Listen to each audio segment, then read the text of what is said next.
I've fallen in love with I love. दिल बोले वाव.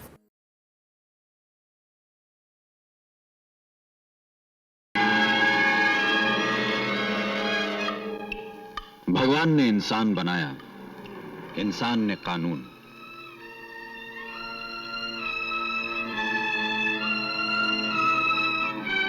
कानून सबूत का सहारा लेकर इंसाफ करता है और सबूत है इंसान के हाथ. इंसान झूठा तो इंसाफ झूठा, इंसान सच्चा तो इंसाफ सच्चा.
बहुत बहुत शुक्रिया वकील साहब जो आप मुझसे मिलने आए।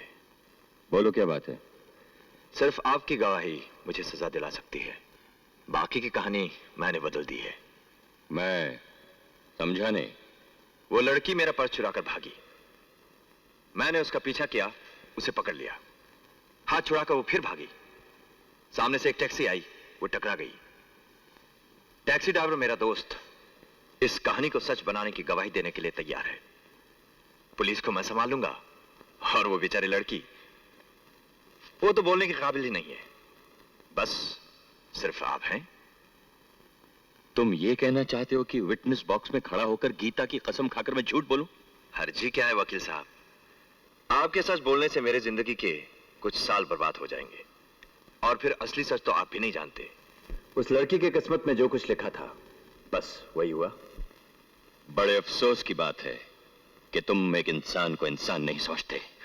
मैं भी तो एक इंसान हूं वकील साहब। तुम इंसान नहीं हो, तुम एक दरिंदे जानवर हो, समाज के लिए बीमारी हो।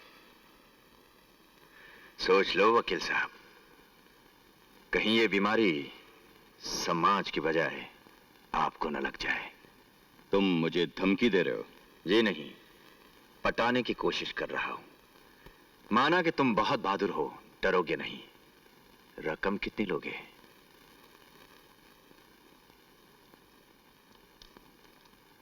ये अदालत रघुवीर सिंह वल्द परमवीर सिंह को कुमारी रानी वर्मा वल्द राज वर्मा के साथ बलात्कार करने और पुलिस पर हमला करने के जुर्म में जेर दफा 332, 354, 363 और 366 ताज़ीरात हिंद के तहत 7 साल कैद बामुशक्कत की सजा देती है।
Good morning. मॉर्निंग।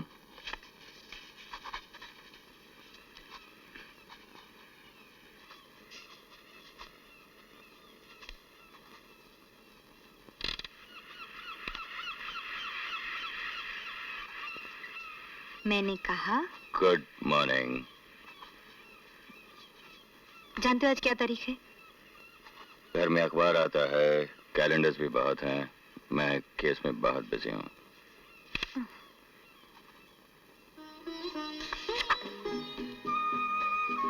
मम्मी और डैडी, शादी की सालगिरह मुबारक हो। शाम को पापा मम्मी को कहाँ ले जा रहे हैं? और हाँ, कोई तोहफा दिया मम्मी को या अभी तक वो शादी की पहली सालगिरह पर जो अंगूठी दी थी उसी से काम चला रहे हो? दीनानाथ, देर हो रही है, जरा जल्दी नाश्ता लगाओ। अरे वाह, इतनी सज संवर कर कहाँ जा रही हो आज? हाँ, सजने संवरने के लिए क्या कहीं जाना जरूरी होता है? देखो, सवाल के ऊपर सवाल सुनकर हम वकील लोग अक्सर गवाह को भी डांट दिया करते हैं, समझी? लाओ लो जल्दी। ना ये आपकी अदालत है और ना मैं आपके किसी केस की कोई गवाह हूँ, और जो हूँ उसका एहसास आपको आजकल जरा कम है।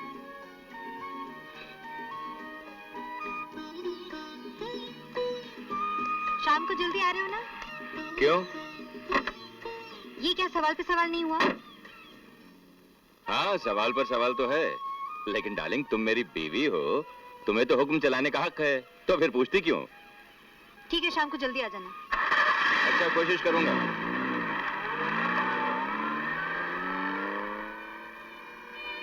कहते हैं राजा दुष्यंत अपनी शकुंतला को प्यार की निशानी देकर भूल गए थे, लेकिन मैं ऐसे नहीं होने दूंगा। ये अंगूठी हमारे प्यार को हमेशा हमेशा के लिए जिंदा रखेगी।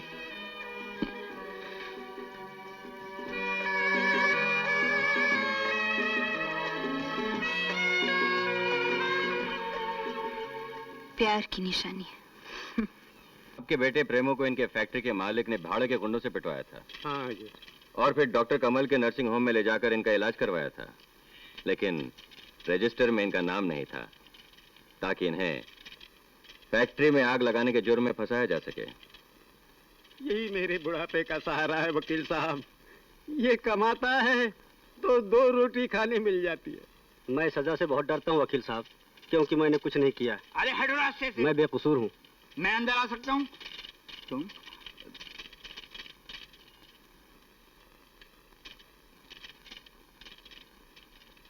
आओ लालचंद, बैठो।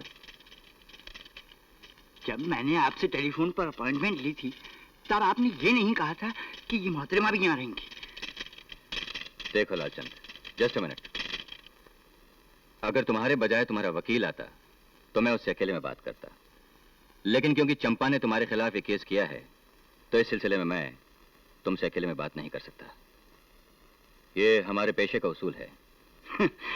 देखो मिस्टर गौतम मेहरा, माना कि मैं इस औरत के बच्चे का बाप हूँ, लेकिन आप साबित कर सकेंगे? तुम्हें शक है कि मैं साबित कर दूंगा, इसलिए तुम मुझसे मिलने आए हो। काम की बात करो। मैं काम के लिए नहीं, इसके लिए आया हूँ।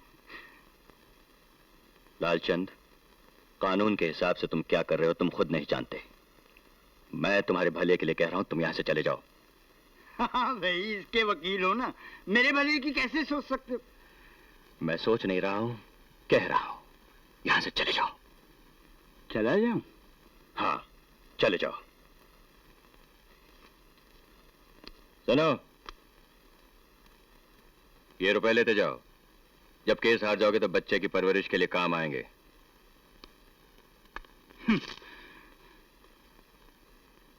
कोर्ट में समझ लूंगा। मिस्टर मेहरा, माना कि हर केस आप बड़ी आसानी के साथ जीत जाते, मगर मिस्टर लालचंद के केस का असली गाँव ऊपर वाला है, और वही आपको ये केस जितवा सकता। Anyway, may the best lawyer win. Okay. Rajesh ji. शहद की बोतल लाए हो? हाँ जी, लाया। तो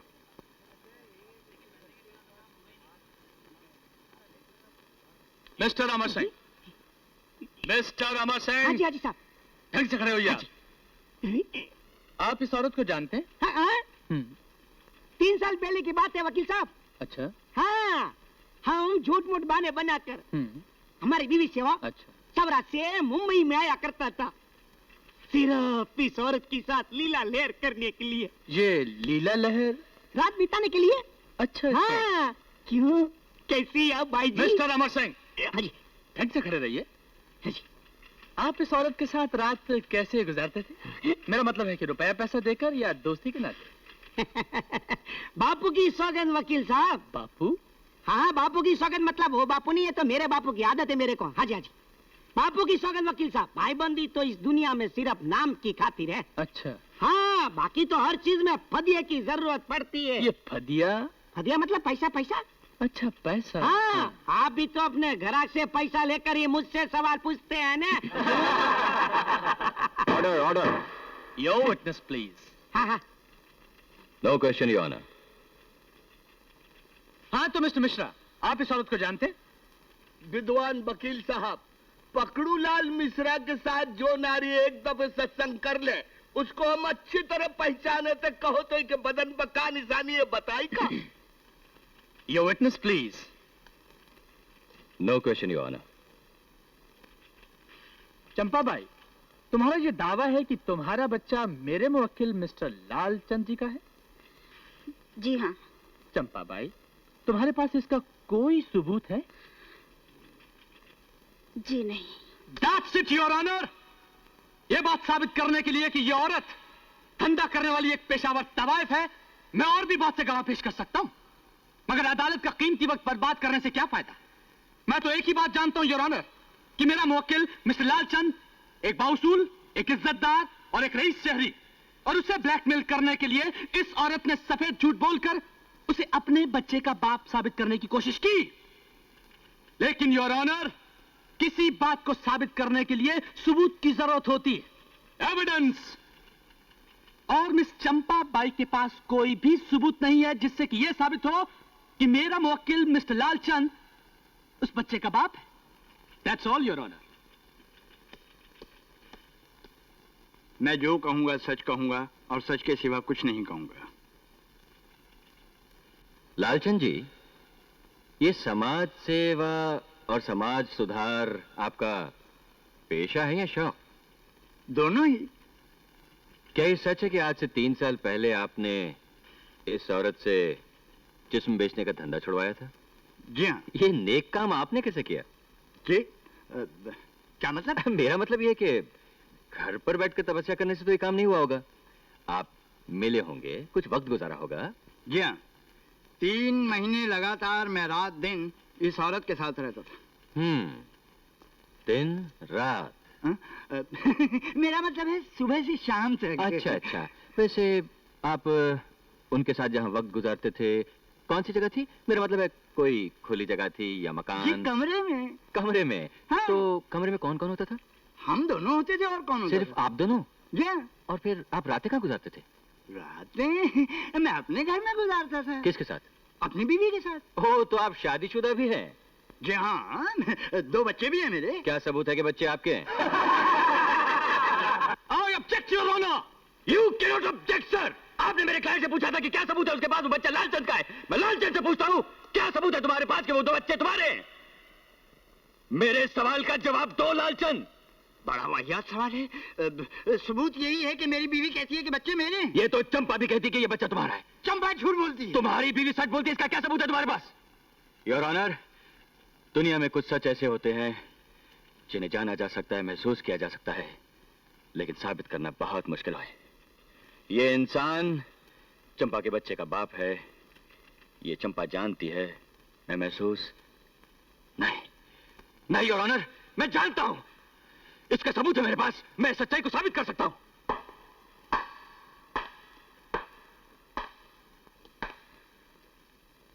चंपा, बच्चे को लेकर आओ।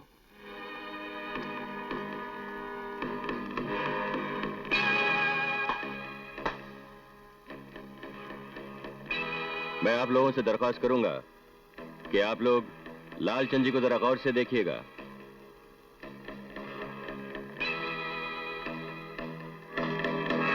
अब योर ऑनर, अब इस बच्चे के होठों को, उसकी जबान को देखिए। Your honour, please.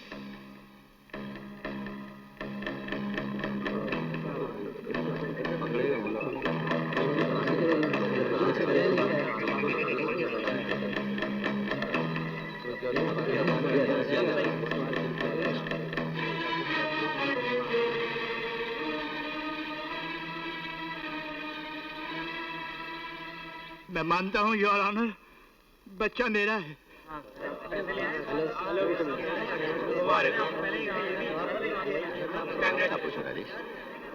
ये बच्चे के होठों पर शहद लगाने का आइडिया कहाँ से आया? देखो, थैंक यू।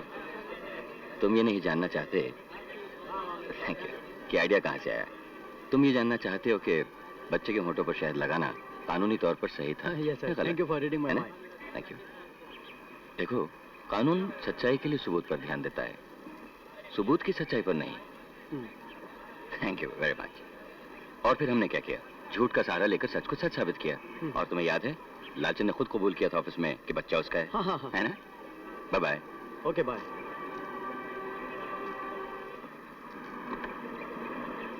वाह वाह वाह मेरा साहब, कमाल कर दिया, मुबारक हो। आप तो केस पर केस ही जीतते जाते हैं। कितने केसेस हैं आपके पास, कभी एक आध केस इन छोटे मोटे वकीलों को भी। जरूर जसवंत लाल, मैं जरूर कोशिश करूंगा। अब मैं जरा चलता हूँ, वरना ट्रैफिक जैम में फंस जाऊंगा। प्लीज जरूर। हाँ, bye bye. Thank you. Daddy आप? हाँ अंजू, आज के दिन को मैं 13 साल से नजरअंदाज करता रहा, लेकिन आज नहीं कर पाया। सोचा चल के बेटी के सब गिले शिकवे दूर कर दूं। शादी की सालगिरह मुबारक हो बेटी। Thank you daddy. अंदर आइए ना। चलो।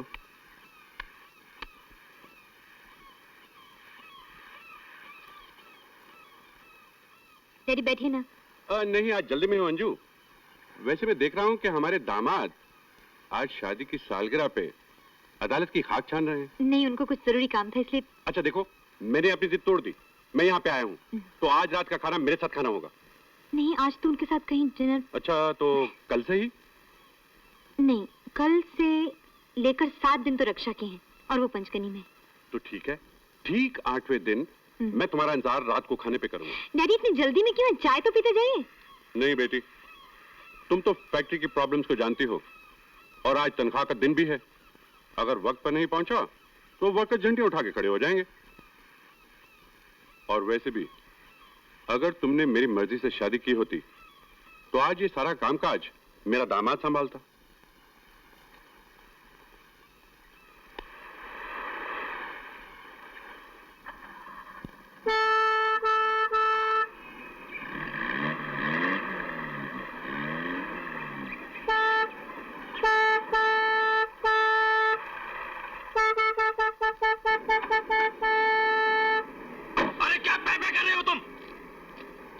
भाई साहब, दिखता नहीं आपको आगे गाड़ी खराब है।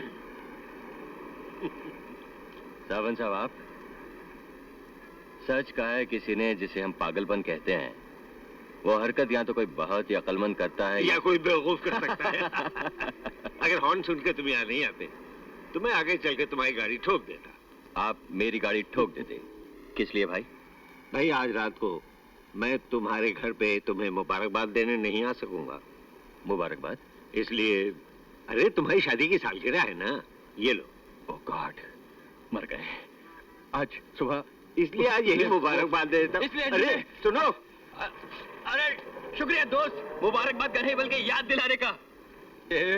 अरे मर गया, अरे आज तो मर गया मैं, मेरी बीवी तो।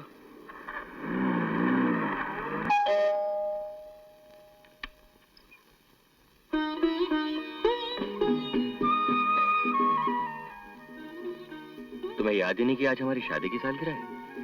खैर, थोड़ी देर हो जाएगी शायद। दिल बहलाने के लिए फूल भेज रहा हूं।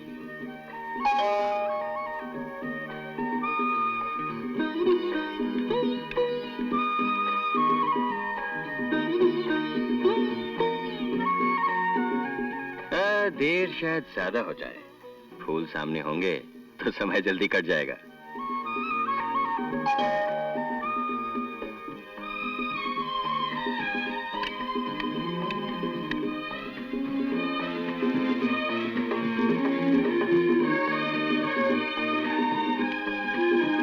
भाई, देर शायद बहुत ज्यादा हो जाएगी।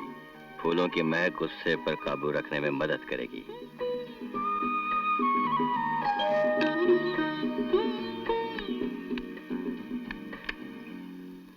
बारहवो, 13वां ये, शादी की 13वीं साल मुबारक। सॉरी।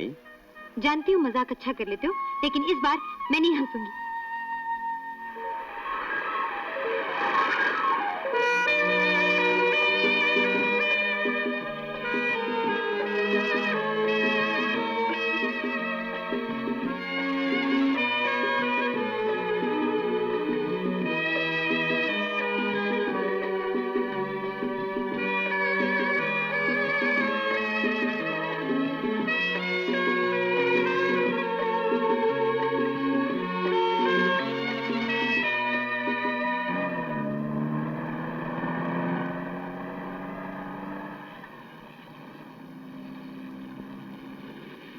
जानते हो कल डैडी आए थे।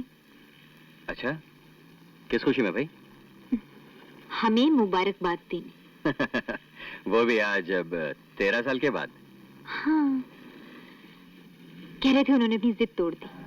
गुड। और पता है, पंचगनी की वापसी पर हमें खाने पे भी बुलाया। जरूर कोई मतलब होगा। चलो ऐसा ही सही, लेकिन इस बार तुम्हें मेरी खातिर जाना ही होगा। तुम्हारी खातिर? जरूर जाएंगे साहब, लेकिन कोई ऊंच नीच हो गई तो मैं जिम्मेदार नहीं हूं।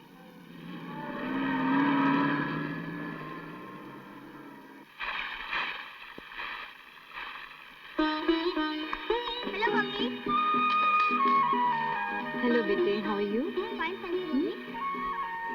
पापा कहाँ है मम्मी? वो एक काम में फंस गए थे इसलिए नहीं आ सके। मैं ड्राइवर को लेके आई हूँ।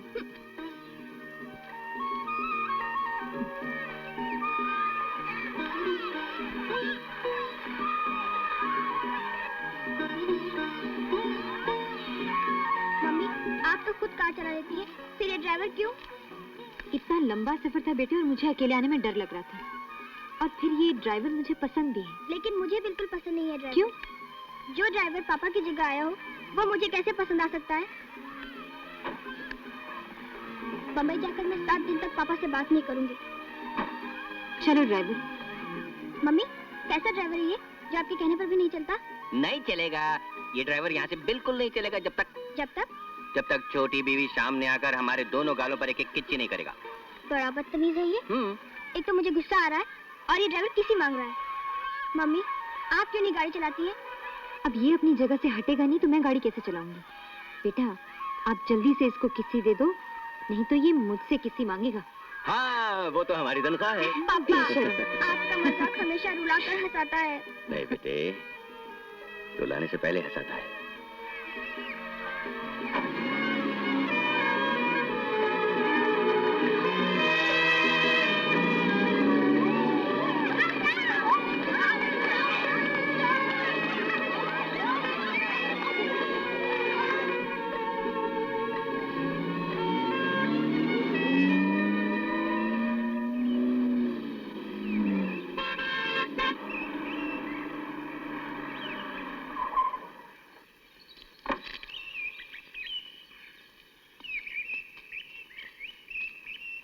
अभी आया।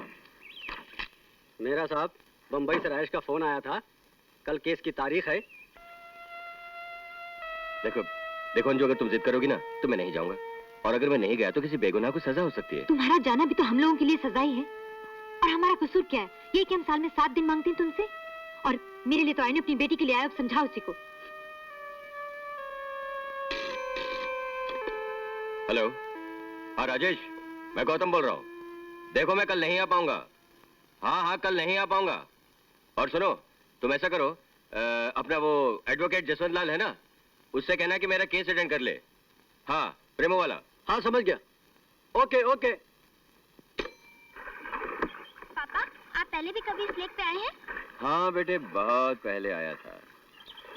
इसी तरह मैं बड़ा बिजी हुआ करता था, लेकिन तुम्हारी मम्मी ये नहीं समझती ना कि मैं कितना बिजी रहता हूँ। इन्होंने धाड़ से अपना प्रोग्राम बना लिया, और फिर हम तो जोरू के गुलाम है ही, यहाँ पहुंच गए। हाँ, उस दिन कौन सा गाना बज रहा था? वो क्या गजल थी रेडियो पर? फिर से मुझे छोड़ के जाने के लिए आ। वाह, क्या ख्याल है, बहुत अच्छे। रंजिश ही सही।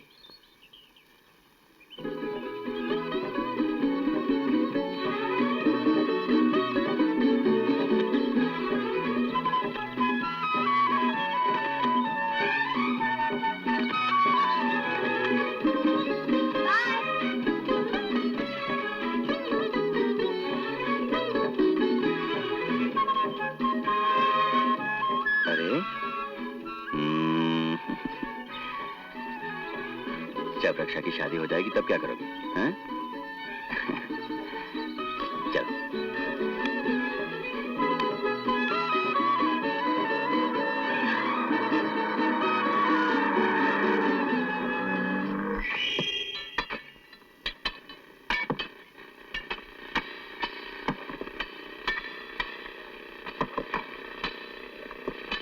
हट जाओ साहब, हट जाओ।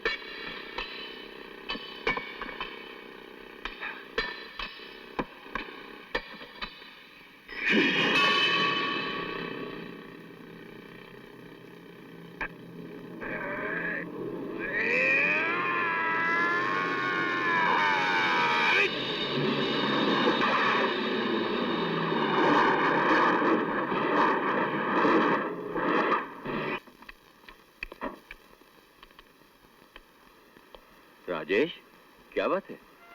सर वो प्रेमू को 5 साल की कैद हो गई।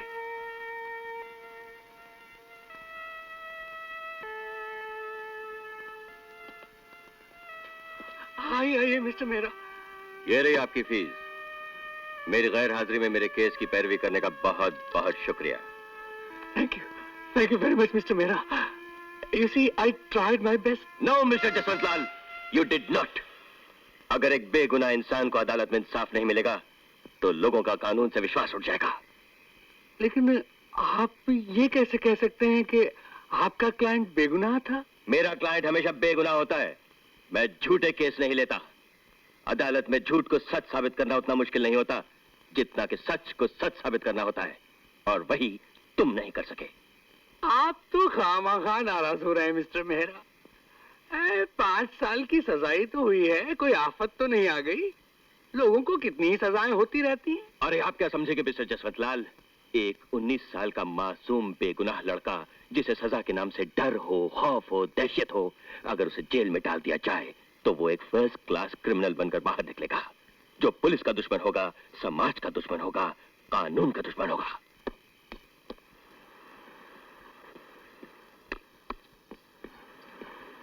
अरे तुम अभी तक तैयार नहीं हुए? डैडी के यहाँ डिनर पे जाना है। मैं नहीं जा सकता, तुम चले जाओ। क्यों? क्योंकि तुमने, तुम्हारी जिद ने, तुम्हारी मांगों ने मुझे खुद अपनी नजरों से गिरा दिया है। क्या मतलब? मतलब ये कि मेरे उस रात बंबई न आने की वजह से एक मासूम को 5 साल की सजा हो गई। ये मेरे पेशे पर एक धब्बा है और मेरी आत्मा पर एक बोझ। अजीब आदमी हो तुम। जरा सी बात को अगर कल पे टाल दोगे तो कुछ बदल तो नहीं जाएगा? ये जरा सी बात नहीं अंजू। मैंने अपनी बेटी और बीवी की खुशियों के लिए गरीब परिवार की खुशियों में आग लगा दी है। मुझे आज रात तक उसे छुड़ाने का कोई ना कोई तरीका ढूंढना ही पड़ेगा। अपने मन को अदालत बनाकर इस तरह के फैसले करना बंद क्यों नहीं कर देते? प्लीज अंजू, मेरे पास वक्त नहीं, मुझे बहुत काम है। तुम चली जाओ, मैं नहीं जा सकता। और मैं वहां से वापस कैसे आऊंगी? तुमको अच्छी तरह मालूम है डैडी के पास ड्राइवर नहीं है। रात वहीं रुक जाना, मैं दफ्तर से लौटते वक्त तुम्हें ले आऊंगा। और डैडी पूछेंगे तो क्या कहूंगी? कह देना कि मैं बीमार हूं। कानून और इंसाफ की दुहाई देने वाला आदमी अपनी पत्नी को झूठ बोलना सिखा रहा है।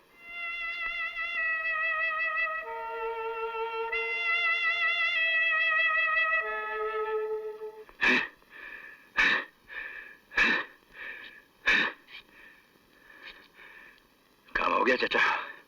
हो गया। नमस्ते daddy. Hello Gautam, how are you? Fine thank you. Anju कहाँ है? शॉपिंग गई है, अभी आती होगी। आओ एक एक ड्रिंक हो जाए, मुझे तुम्हारे साथ कुछ बातें करनी है। आइए।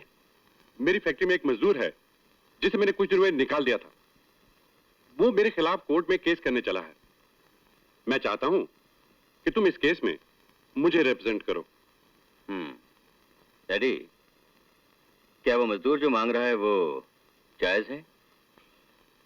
बिजनेस में जायज नाजायज नहीं होता है। Business is business Gautam. वो मुझे तंग कर रहा है, मेरी बिजनेस में रुकावटें डाल रहा है। उसकी मांग 20,000 रुपए है। मैं चाहता हूं तुम कोर्ट के बाहर ही उसे 5-7 हजार में पटा लो। डैड, आपके पास उस मजदूर का नाम, पता वगैरह तो होगा? हाँ, सब कुछ इस फाइल में है। मैं उस मजदूर से मिलूंगा जरूर, लेकिन जहां तक केस का सवाल है, मैं आपकी तरफ से उसके खिलाफ नहीं बल्कि उसकी तरफ से आपके खिलाफ लड़ूंगा। क्योंकि जिस मजदूर ने आपसे लड़ने की ठान ली है, मेरी जरूरत उसको है, आपको नहीं। गौतम, अगर तुम मेरे दामाद नहीं होते तो अभी धक्के मार मार के तुम्हें इस घर से निकाल देता मैं। अगर आप मेरी पत्नी के पिता ना होते तो मैं जिंदगी भर आपकी शक्ल नहीं देखता।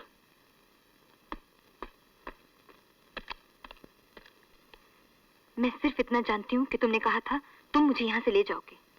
मैं उस घर के अंदर जिंदगी में कभी भी कदम नहीं रखूंगा Anju. Please try to understand. और अगर मैं कहूँ कि मैं तुम्हारे बगैर इस घर से बाहर कदम नहीं रखूंगी तो? अंजू, तुम जानती हो तुम्हारे पिताजी ने मुझे क्या कहा, और फिर भी तुम।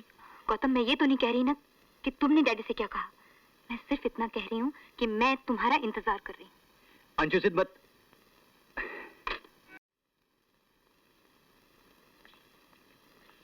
मैम साहब,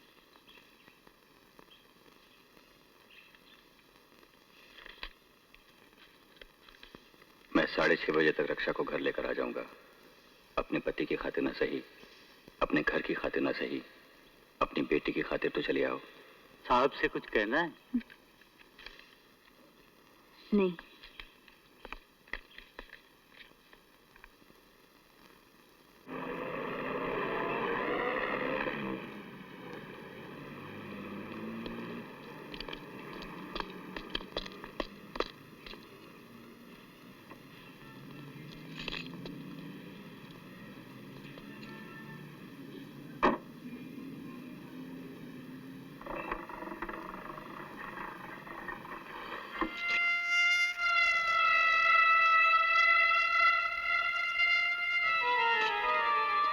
मुझे पहचाना वकील साहब? आज से 6 साल 8 महीने 2 दिन 40 मिनट और 32 सेकंड पहले आपसे मेरी मुलाकात हुई थी। रघुवीर सिंह उर्फ रघु? वाह, आपको तो उर्फ तक याद है। ठीक ही सुना था। वकीलों की याददाश्त बहुत तेज होती है। बहुत मायूसी होती अगर मुझे अपना नाम आपको बताना पड़ता तो। चाहते क्या हो? चाहना क्या है वकील साहब, अपनी सूरत दिखाना चाहता था, आपकी देखना चाहता था। जैसे कि आप देख रहे हैं मैं तो काफी बदल गया हूं, मगर आप बिल्कुल वैसे के वैसे ही हैं, एकदम फिट। चाबी दो। क्यों नहीं, आप ही की है।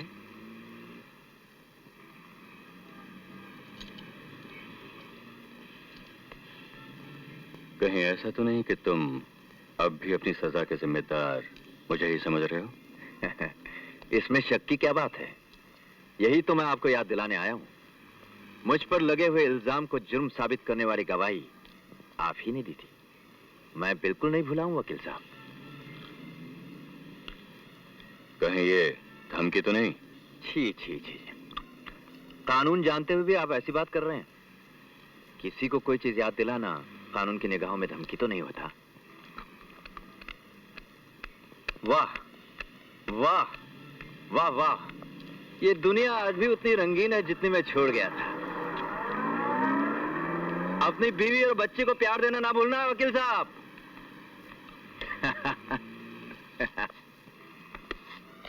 मम्मी क्यों नहीं आई पापा? मम्मी बेटा, वो मम्मी जरा काम में बिजी थी ना, इसलिए उन्होंने कहा कि मैं अपनी लाडली को घर पर ही मिल लूंगी। ऐसा तो पहले कभी नहीं किया मम्मी ने। अरे, गाड़ी का टायर तो पंक्चर हो गया। ऐसा करते हैं, हम लोग टैक्सी में चलते हैं, मैकेनिक को भेज देंगे, वो गाड़ी ले आएगा। हाँ, चलो। ओके पापा। गोल्डी, गोल्डी, अरे ये क्या कर रहा है? अरे अरे मेरा बैग, मेरा बैग। मम्मी। हेलो बेटा। अरे मम्मी कैसी हैं आप? अच्छा। आप मुझे लेने क्यों नहीं आई? अरे गोल्डी मेरा बैग तो देते जा। ओह कितना बदमाश हो गया। दे ना, बैग दे।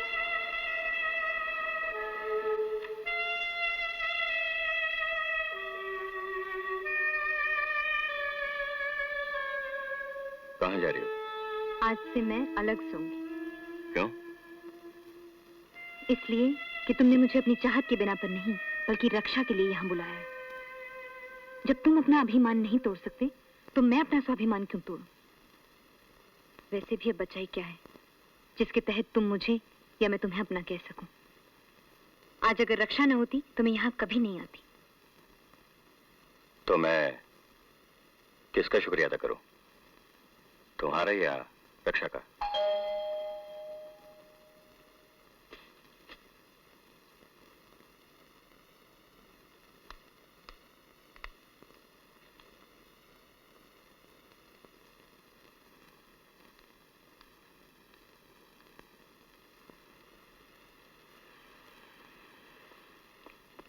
क्या बात है दीनानाथ, कौन है? साहब कोई मैकेनिक आया है। ठीक है।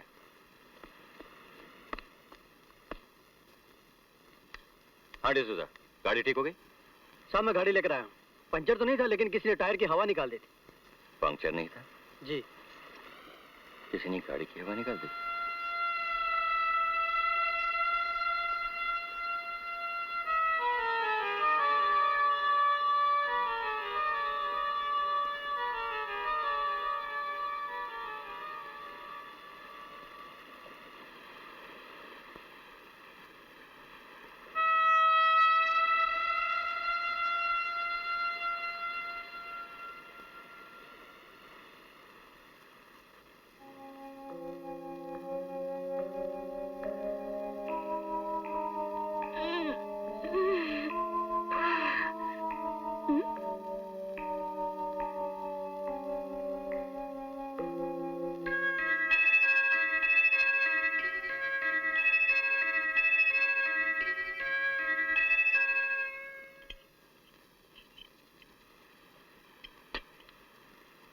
पापा, आपसे एक सवाल पूछूं?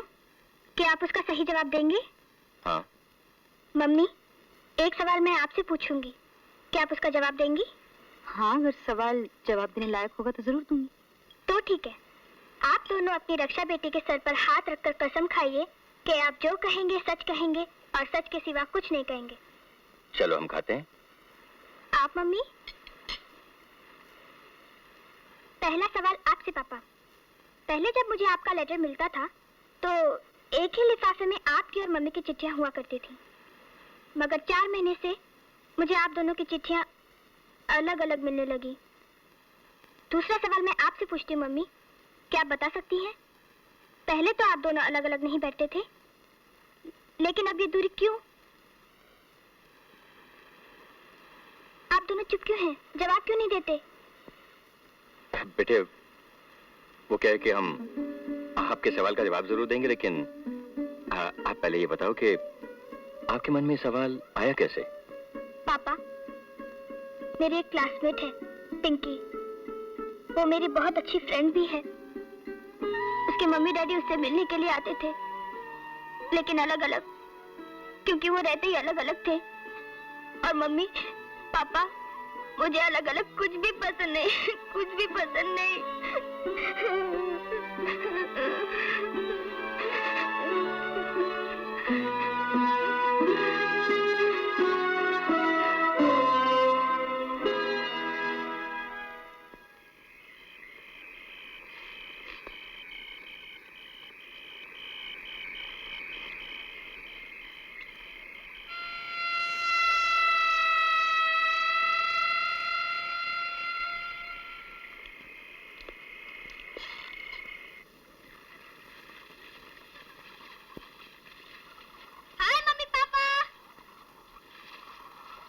हाय।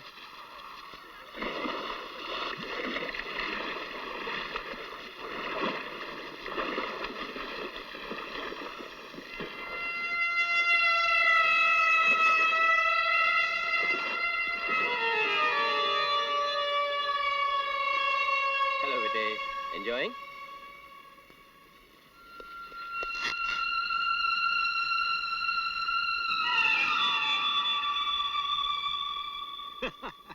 अरे यार गौतम, तुम्हारा भी जवाब नहीं, जरा सी बात से घबरा गए। नहीं सावन साहब, बात इतनी से नहीं है। फिक्र न करो, शक में हम किसी को भी 10-15 दिन के लिए अंदर कर सकते हैं, और फिर ये तो सजा याफ्ता है, हम इसे महीने 1.5 महीने के लिए तो अंदर कर ही देंगे। इससे मसला हल नहीं होगा। क्यों? मुझे लगता है ये एक रिवेंज स्टोरी बनती जा रही है। क्या मतलब? आज से करीब 7 साल पहले एक रात मैं टेलीफोन करने के लिए मलाबार हिल पर रुका।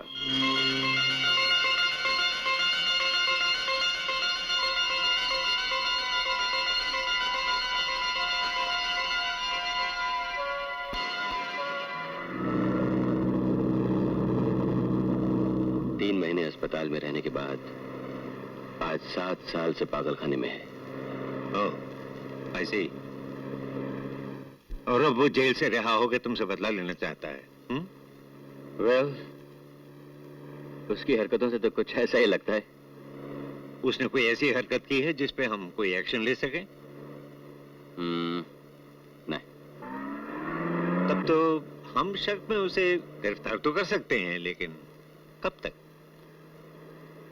सावन साहब, मैं तो सिर्फ ये बात आपकी नॉलेज में लाना चाहता हूँ। दरअसल बात यह है कि उसका अंजू और रक्षा की तरफ देखने का अंदाज मुझे बिल्कुल पसंद नहीं। ठीक है, मैं उसे अपने दफ्तर में बुलवाता हूँ और धमकी दे के किसी न किसी बहाने से उसे शहर से बाहर निकलवा देता हूँ। Thank you very much.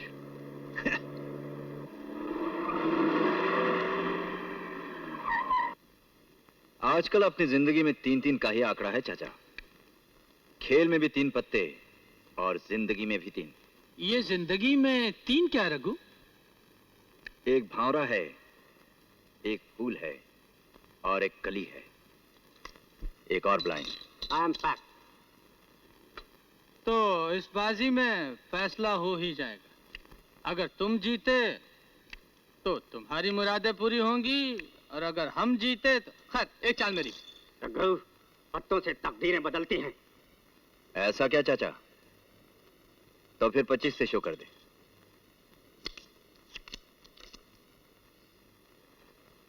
ये बाजी मैं किसी भी हाल में हारना नहीं चाहता।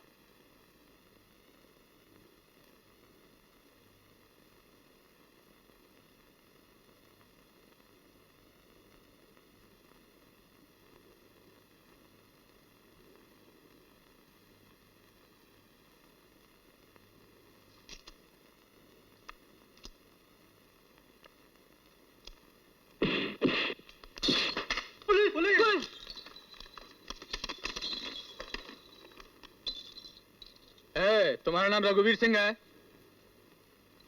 हो सकता है। हमारे साथ चलो, उठो। हाथ मत लगाइए ऑफिसर।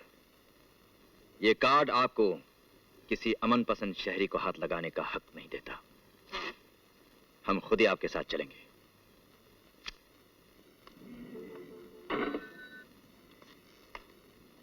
अरे, आप लोगों ने मुझे बताया तक नहीं कि मुझे कमिश्नर साहब के यहाँ जाना है, वरना मैं कपड़े वपड़े तो ठीक पहन कर आता। ज्यादा नाटक करने की जरूरत नहीं, चुपचाप खड़े रहो। देखिए कमिश्नर साहब, क्योंकि मैं बहुत ही अमन पसंद शहरी हूं, इसलिए आपके रुतबे से इनकार नहीं करूंगा। जेल में रहकर थोड़ा बहुत कानून मैंने भी सीख लिया है। अगर आप मुझ पर शराब पीने का इल्जाम लगाना चाहते हैं तो मैं चाहता हूं कि मेरे डॉक्टर को जरूर बुला लें। यह है उनका कार्ड, और मैं जानता हूं ये मेरा कानूनी हक है। कब इन गौतम? अरे वकील साहब, आजकल आपसे बड़ी मुलाकातें हो रही है। अफसोस। तलाशी लो इसकी। हाँ, कमिश्नर साहब, पहले ये तो बताइए कि मेरा जुर्म क्या है? तुम एक सजा याफ्ता इंसान हो। शक होने पे हम तुम्हारी तलाशी ले सकते हैं, तुम्हें गिरफ्तार भी कर सकते हैं। आया समझ में? आया समझ में साहब। शांति के पुजारी के साथ हमेशा यही सलूक किया जाता है।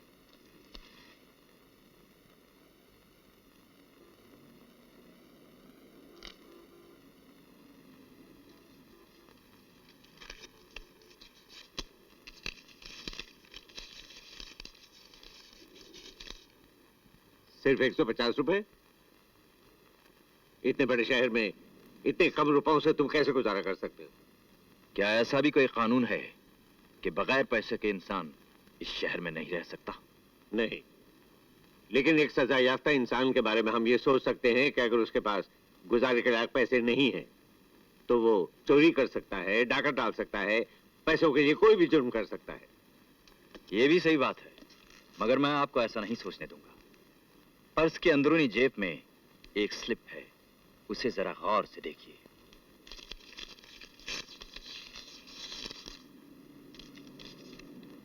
₹25,000? इतनी बड़ी रकम कहां से आई तुम्हारे पास? इस सवाल का जवाब देना मैं जरूरी नहीं समझता।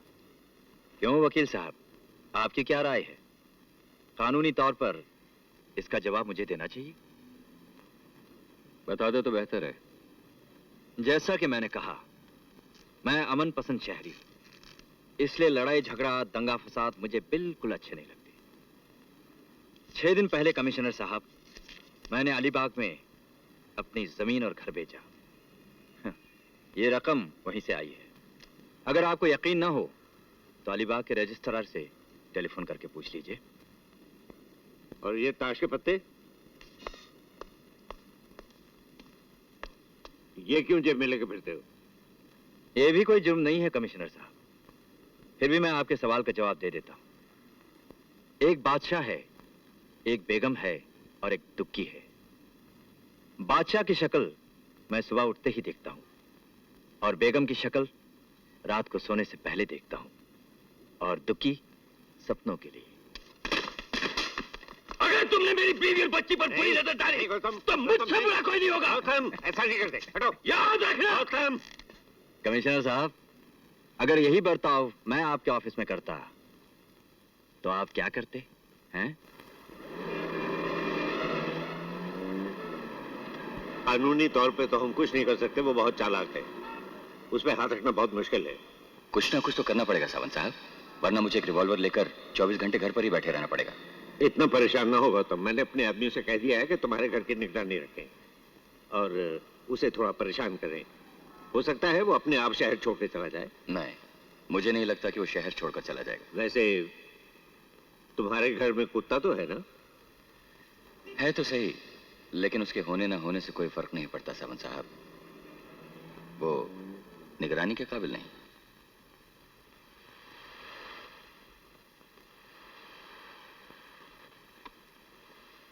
खड़े रहो, बैठ जाओ, अब उठकर खा लो।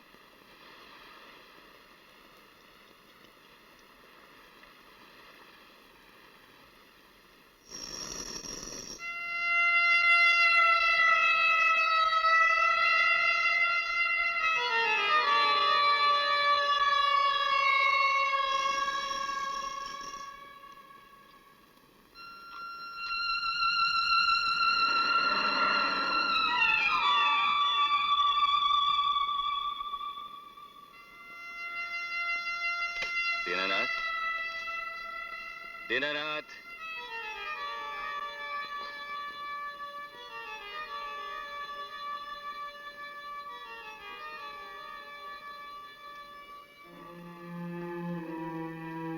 रक्षा, अंजू,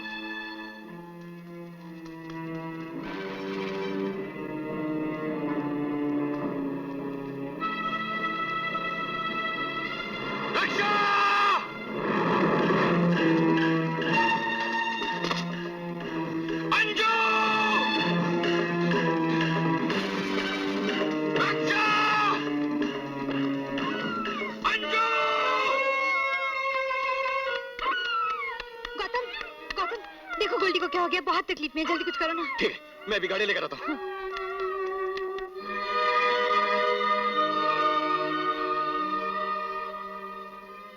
कानून अगर इंसान और जानवर में फर्क नहीं समझता मेहरा साहब, तो ये कत्ल का केस माना जाता।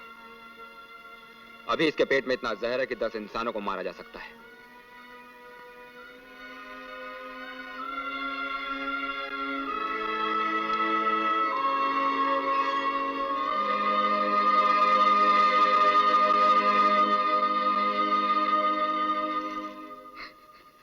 लेकिन पापा, गोल्डी को तो खाना मैंने ही खिलाया था।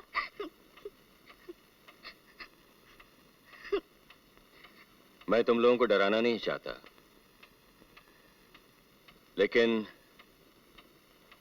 मेरे ख्याल से अब ये बता देना बहुत जरूरी है। आज से 7 साल पहले मैंने एक आदमी के खिलाफ कोर्ट में गवाही दी थी और उस आदमी को सजा हो गई थी। आज वो आदमी सजा काट कर आया है और मुझे वो सजा का जिम्मेदार समझता है और मुझसे बदला लेना चाहता है। गोल्डी को क्या उसी ने जहर दिया था पापा?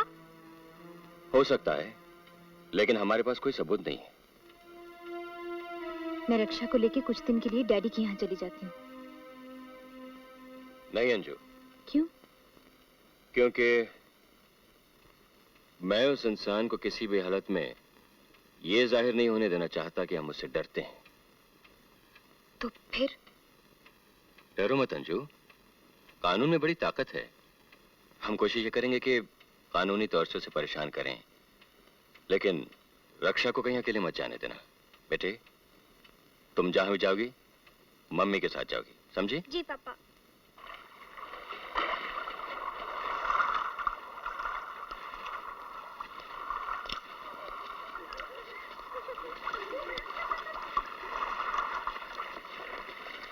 यहाँ क्या कर रहे हो?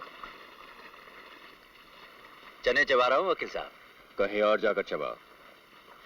कमाल है, मेरे ख्याल से आप इस जगह के मालिक तो नहीं? मालिक तो नहीं हूं, लेकिन तुम्हारी बेहतरी इसी में है कि तुम यहाँ से चले जाओ।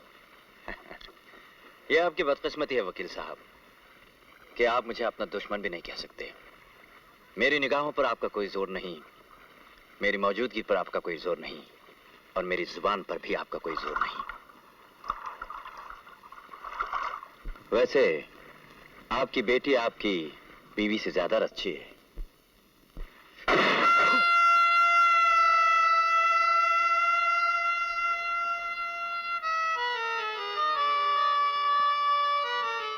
हाथ उठाना मुझे भी आता है वकील साहब, मगर उठाऊंगा नहीं, क्योंकि आप दफा नंबर 116 लगा देंगे। देखा आप लोगों ने, एक अमन पसंद शहरी के साथ लोग किस तरह पेश आते हैं। ये वही आदमी है पापा? हाँ, चलो यहाँ। इतना तमाशा करने की क्या जरूरत थी? उसने कुछ किया तो नहीं था ना?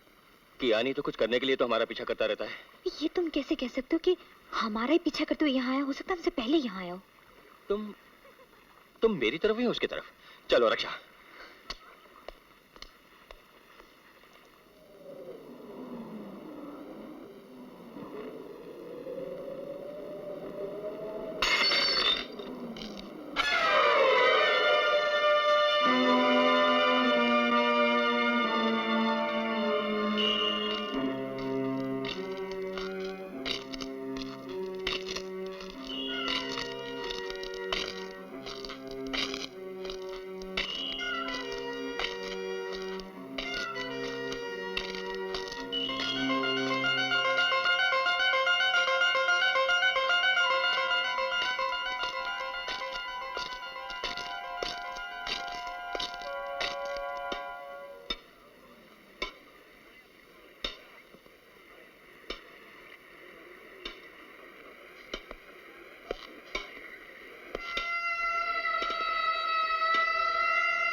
तुम यहां भी आ गए?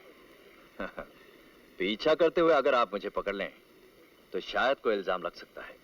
यहां तो कोई भी खड़ा हो सकता है। यहां कोई भी जरूर खड़ा हो सकता है, लेकिन तुम नहीं। क्यों? आखिर तुम चाहते क्या हो? मेरी चाहत पूरी होते होते आपके तमाम बाल सफेद हो जाएंगे मिस्टर गौतम मेहरा। आपकी आंखें देखना छोड़ देंगी, आपका दिमाग सोचना बंद कर देगा।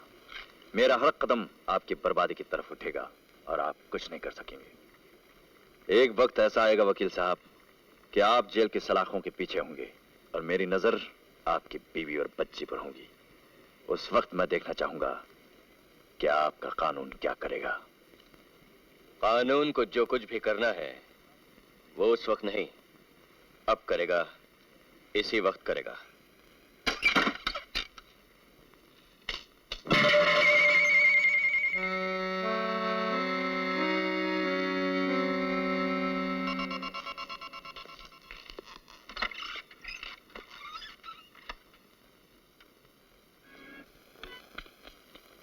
बात अब हाथ से निकलती जा रही है गौतम।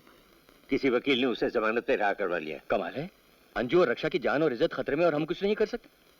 हम उन दोनों की हिफाजत तो कर सकते हैं, लेकिन रघु का कुछ नहीं बिगाड़ सकते। अब तो मुझे कानून पर भी शक होता जा रहा है।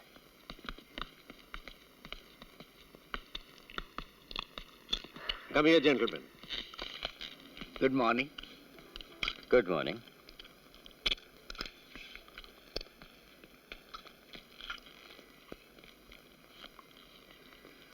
मैं सिर्फ ये जानना चाहता हूं कमिश्नर साहब कि मेरे क्लाइंट को बेवजह क्यों परेशान किया जा रहा है। पुलिस किसी को बेवजह परेशान नहीं करती जसवंत लाल जी।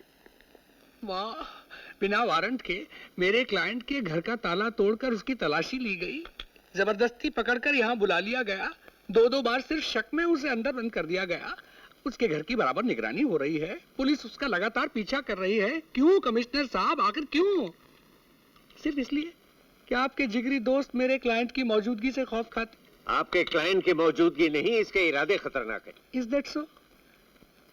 क्या मेरे क्लाइंट ने ऐसी कोई हरकत की है जो इसके इरादों के बारे में आपके शक की तस्दीक कर सके? एक नहीं, बहुत सी हरकतें की हैं। तो फिर कानून पर भरोसा रखने वाले मिस्टर गौतम मेहरा, आप अदालत में क्यों नहीं जाते? हो सकता है अदालत कोई ऐसा कानून बना दे कि जिसके तहत जुर्म करने पर ही नहीं, जुर्म के बारे में सोचने पर भी सजा दी जा सके। यानी कि आप इस बात को कबूल करते हैं कि आपका क्लाइंट हमेशा किसी न किसी जुर्म के बारे में सोचता रहता है? मैं ऐसी किसी बात को कबूल नहीं करता।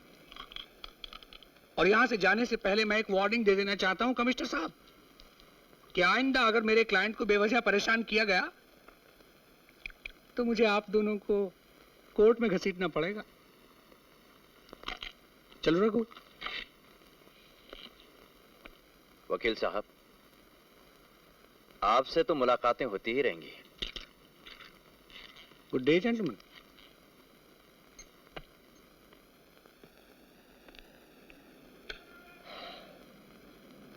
अजीब मजबूरी है गौतम। अगर कोई शख्स किसी का खून करने के इरादे से शहर में घूम रहा है और हम जानते हैं कि वो खून करना चाहता है, तो भी हम उसका उस वक्त तक कुछ नहीं कर सकते जब तक कि वो खून ना कर दे। अब मैं क्या करूं? मेरा एक रिटायर्ड दोस्त इंस्पेक्टर खुराना, उसे जासूसी का शौक है। तुम उसे अपना बॉडीगार्ड क्यों नहीं रख लेते? ये आप कह रहे हैं कमिश्नर ऑफ पुलिस, मुझे अपनी हिफाजत के लिए पुलिस की बजाय एक प्राइवेट डिटेक्टिव को रखना पड़ेगा? हम टैक्स किस लिए देते कमिश्नर साहब? गौतम, तुम तो अच्छी तरह जानते हो कि पुलिस कानून के तहत काम करती है और कानून इस मामले में कुछ नहीं कर सकता, इसलिए कि कोई सबूत नहीं है। मैंने आपसे पहले ही कह दिया था कि अब मुझे कानून पर शक होता जा रहा है। मेरे ख्याल से खुराना औरत ही उसकी सबसे बड़ी कमजोरी है। अच्छी बात है। हेलो पापा। हेलो बेटे, हाउ आर यू? फाइन। बेटे, ये तुम्हारे अंकल खुराना है। Hello uncle. Nice meeting you. आपका नाम क्या है? रक्षा मेहरा। बड़ा प्यारा नाम है। आप चॉकलेट खाती हैं? जी हाँ। लीजिए। अंकल, आप अभी भी चॉकलेट खाते हैं? नहीं, मैं तो नहीं खाता हूँ बेटी, लेकिन मेरी एक तुम्हारे जैसी छोटी सी बेटी है, उसके लिए रोज रिश्वत ले जानी पड़ती है मुझे। वो क्या अंकल? बेटे सुनो, मुझे अंकल से बहुत जरूरी काम है, तुम जाकर मम्मी से बात करो। अच्छा? Okay, bye uncle, bye. Bye. हाँ, मैं ये कह रहा था गौतम कि अगर उसकी कमजोरी वाकई औरत ही है तो समझो चुटकी बजाते ही बम्बई शहर से उसका पत्ता गुल। खुराना, तुम अगर ऐसा कर दो तो मैं जिंदगी भर तुम्हारा एहसानमंद रहूंगा। डोंट बी सिली गौतम, ऐसे काम तो मैं रोज करता हूँ। मैं कल एक प्लान बनाऊंगा, परसों अपन दोनों साथ में बैठकर उसको फाइनल कर लेंगे और तरसों समझ लो रघु बम्बई से बाहर होगा। Okay? Thank you very much. अच्छा, मैं चलता हूँ। ऐसा नहीं, खाना खा के जाओ। नहीं, खाना भी नहीं खाएंगे। मेरी बीवी 10 साल शादी के बाद आज भी खाना अकेले नहीं खाती। अच्छा, मैं चलता हूँ। थैंक्स।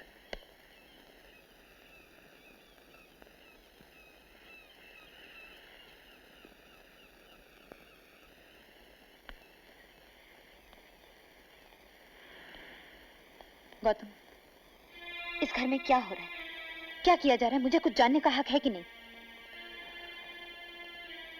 अंजू, मैंने जिंदगी में आज तक तुमसे कुछ नहीं छुपाया।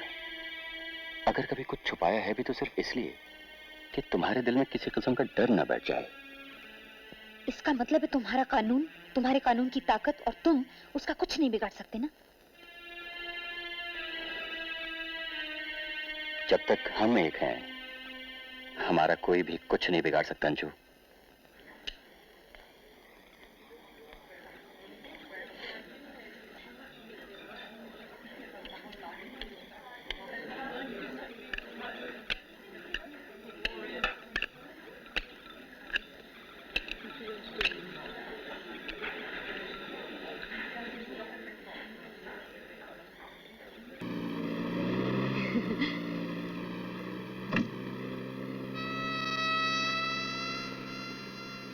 आप बार बार पीछे क्यों देख रही हैं?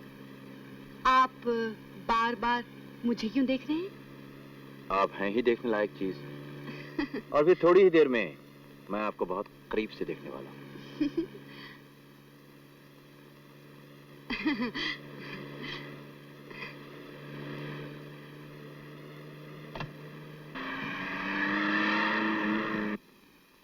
Three, 1, 2. हाँ, this is the room.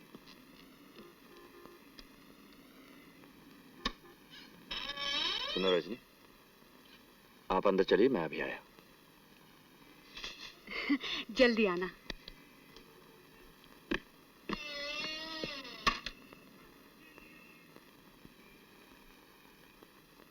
Yes please. Police, वो आदमी जो अभी ऊपर गया है कौन से कमरे में है? 312। 312। अच्छा।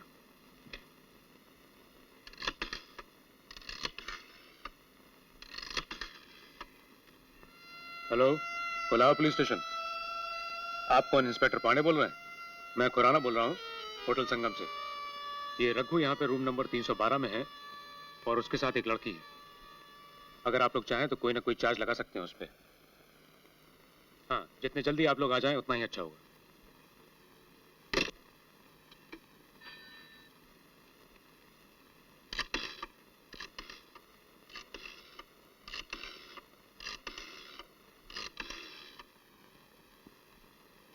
हेलो गौतम, मैं खुराना बोल रहा हूँ। हाँ बोलो खुराना, क्या बात है? तुम यहाँ होटल संगम जल्दी चले आओ, अपना काम बन गया। काम बन गया? तुम फौरन चले आओ क्योंकि पुलिस भी जल्दी आने वाली। लेकिन इतनी रात को अंजू और रक्षा को अकेले छोड़कर कैसे आऊं? अरे यार, तुम्हारे घर के पास एक थिएटर है ना, उन दोनों को नाइट शो में बिठा दो। भीड़ में रहेंगे तो खतरे की कोई बात नहीं। अच्छा ठीक है, मैं उन दोनों को छोड़ाता हूँ।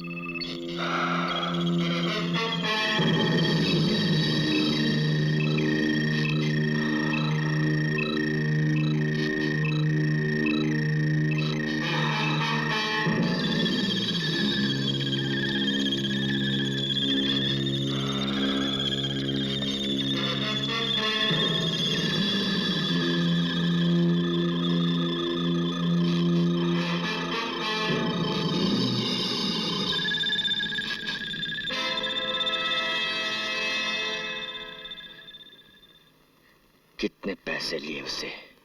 किससे? जिसने तुम्हें मेरे पास भेजा। तुम किसकी बात कर रहे हो? मैं समझी नहीं।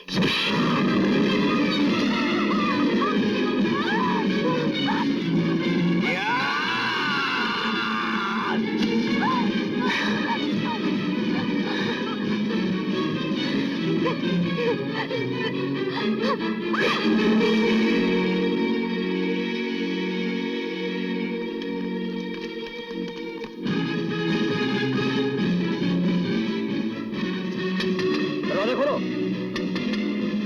मैं कहता हूँ दरवाजा खोलो। Police, police. मैं कहता हूँ दरवाजा खोलो। दरवाजा खोलिए।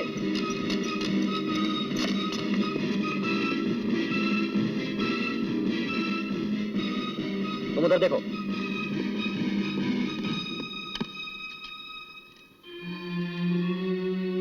साहब, इधर तो नीचे जाने की सीढ़ियां भी हैं। Madam,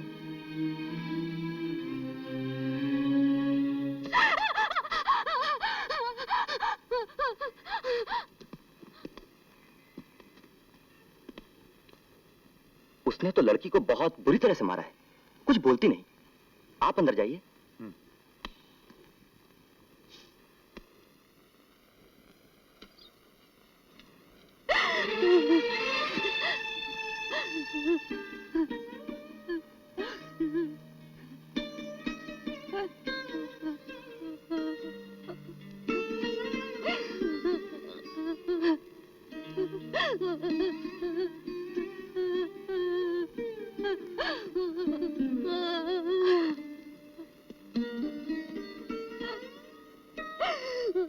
I'm very sorry, Rajni.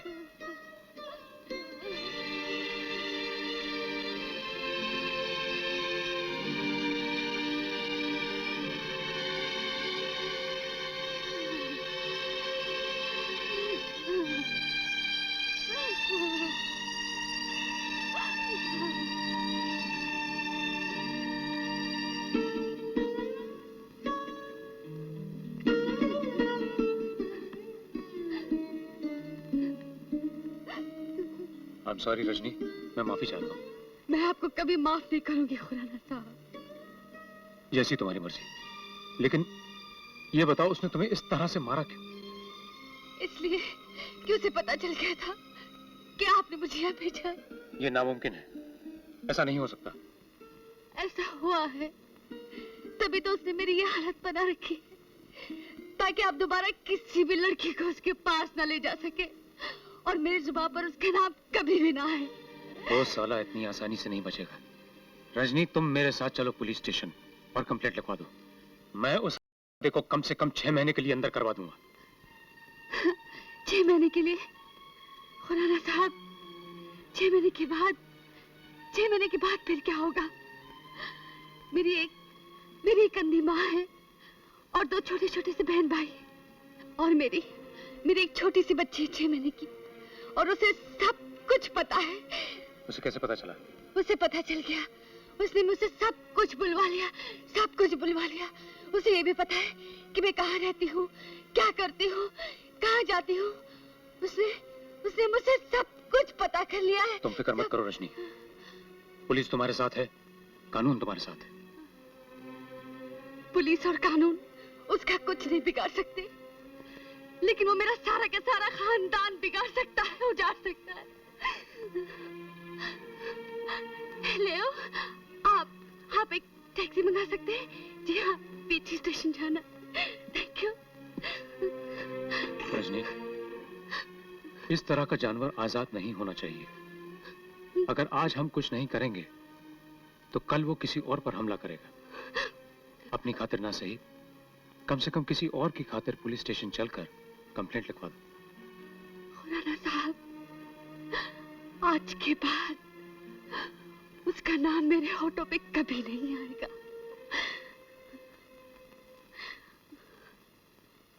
Gautam, बात यह है कि ये लड़की इतनी ज्यादा घबरा गई है कि रघु का नाम लेने से बिल्कुल मना कर दिया इसने।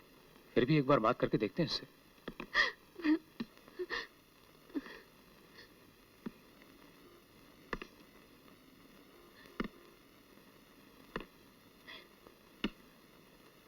रजनी, ये है मिस्टर गौतम मेहरा।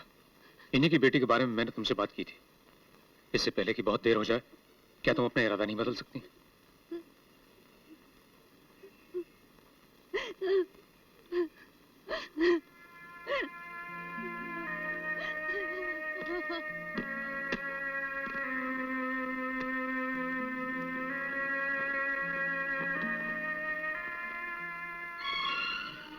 सॉरी, हो सके तो मुझे माफ कर देना।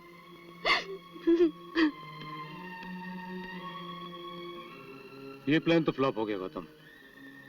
मैंने सोचा था रघु लड़की के साथ कमरे में पकड़ा जाएगा तो पुलिस को एक अच्छा बहाना मिल जाएगा उसे गिरफ्तार करने के लिए। खैर, अब तो एक ही रास्ता बचा है, भाड़े के गुंडे लाकर इस आदमी को पिटवा दिया जाए। क्या बात कर रहे हो खुराना? मैं एक वकील हूं।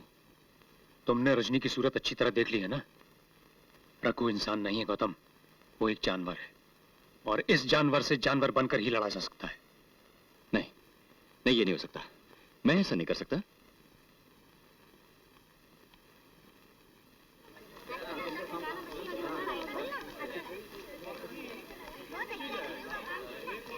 Hi Raksha. Hi Reshma. How are you? I'm fine, thank you. और कैसी लगी पिक्चर? बहुत अच्छी लगी।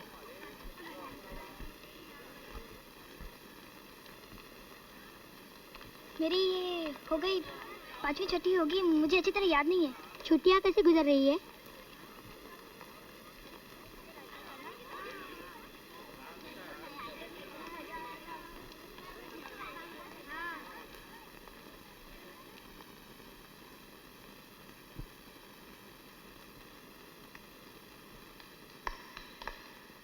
कितनी पिक्चर देखे महीने में?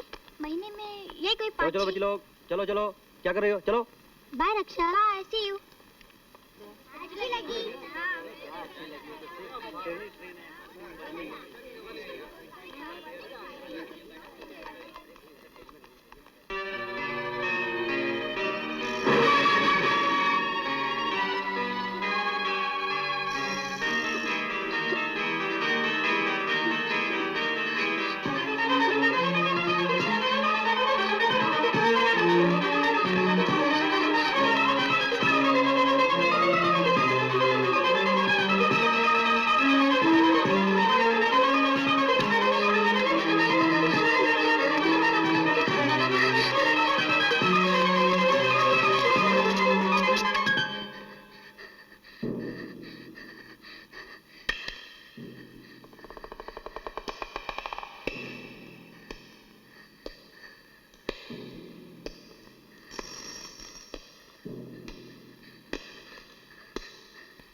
रक्षा, रक्षा,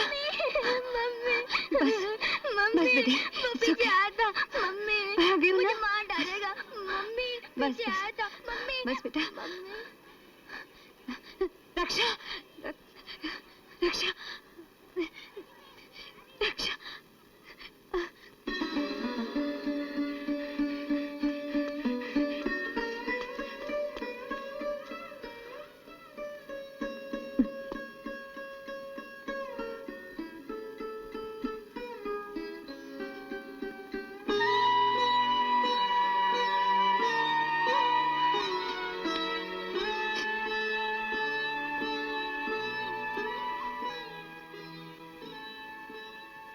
ज्यादा चोट तो नहीं आई? अब तबीयत कैसी है? डॉक्टर ने अभी नींद की गोली देके सुला दिया।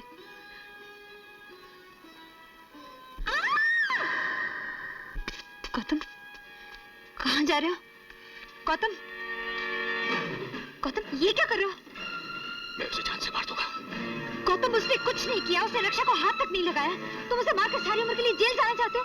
तुम वही करने जा रहे हो जो वो चाहता है कि तुम करो। मैं तुम्हें ऐसे बिल्कुल नहीं करने दूंगी। रुक जाओ, नहीं तो मैं पुलिस को फोन कर रही हूँ।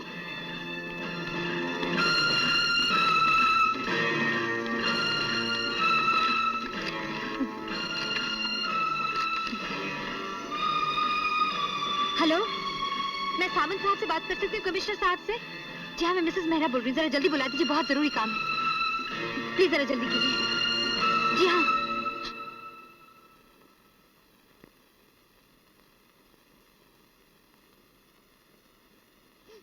हेलो, गौतम मेहरा, ये कोई खास बात नहीं। अच्छा,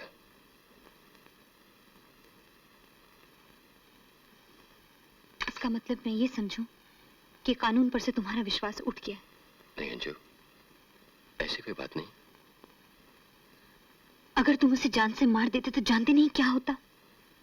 तुम्हें फांसी न सही, उम्र कैद तो हो ही जाती ना। फिर हम दोनों माँ बेटी का क्या होता?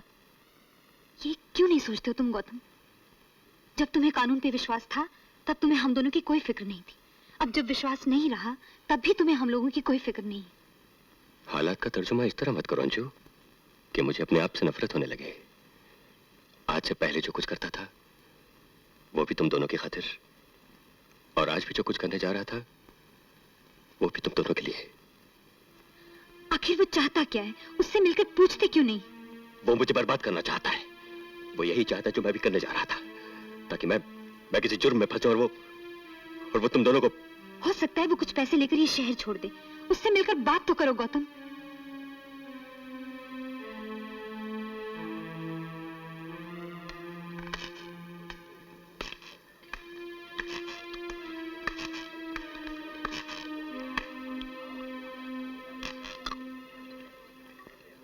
बहुत पसीना आ रहा है वकील साहब। 7 साल तक हमने भी बहुत पसीना बहाया, सरकार के लिए पेड़ काटते हुए, कड़कती धूप में पत्थर तोड़ते हुए। तुम्हें कितनी रकम चाहिए रघु? वेटर। Yes sir. मेरे अमीर दोस्त दुबई से आए हैं, एक डबल स्कॉच ले आओ। Okay sir. मैंने पूछा तुम्हें कितनी रकम चाहिए? मेरे जेल जाने के बाद दुनिया कितनी अच्छी हो गई है। 7 साल सजा काटने के बाद एक मुजरिम जेल से बाहर निकल कर आता है, नए सिरे से जिंदगी शुरू करना चाहता है, और शहर का एक नामचीन वकील, कानून का रखवाला, उस मुजरिम को पैसे देकर मदद करना चाहता है। मुझे तो यकीन नहीं हो रहा है। ये मेरे सवाल का जवाब नहीं। किसी इंसान की जवानी के 7 सालों की क्या कीमत लगाओगे वकील साहब? सोचना पड़ेगा, बैठ के हिसाब किताब करना पड़ेगा। 1 लाख रुपया, 50 अभी, 50,000 अगले साल, बशर्ते कि तुम ये शहर छोड़कर चले जाओ। अगर मैं आपकी ये शर्त ना मंजूर करूं तो मैं तुम्हारा खून कर दूंगा। खून कर देंगे? पैसा वैसा समझे वकील साहब, ये बात असली है, खून वाली बात। 7 साल तक मैं जेल की अंधेरी कोठरी में हर रात एक आदमी का गला दबाता रहा, उसे जान से मारता रहा। लेकिन जेल से निकलने के बाद मैंने सोचा, गला दबाकर जान ले लेना बहुत ही आसान मौत होगी, इसलिए मैंने फैसला किया, मैं आपको इतनी आसान मौत नहीं दूंगा, क्योंकि मैं भी 7 साल तक हर पल हर घड़ी मरता रहा हूं। और उन 7 सालों में उस मासूम लड़की पर क्या गुजरी, उसके बारे में तुमने कभी कुछ सोचा? अफसोस, हर पल मरने के बाद भी आज तुम जिंदा हो।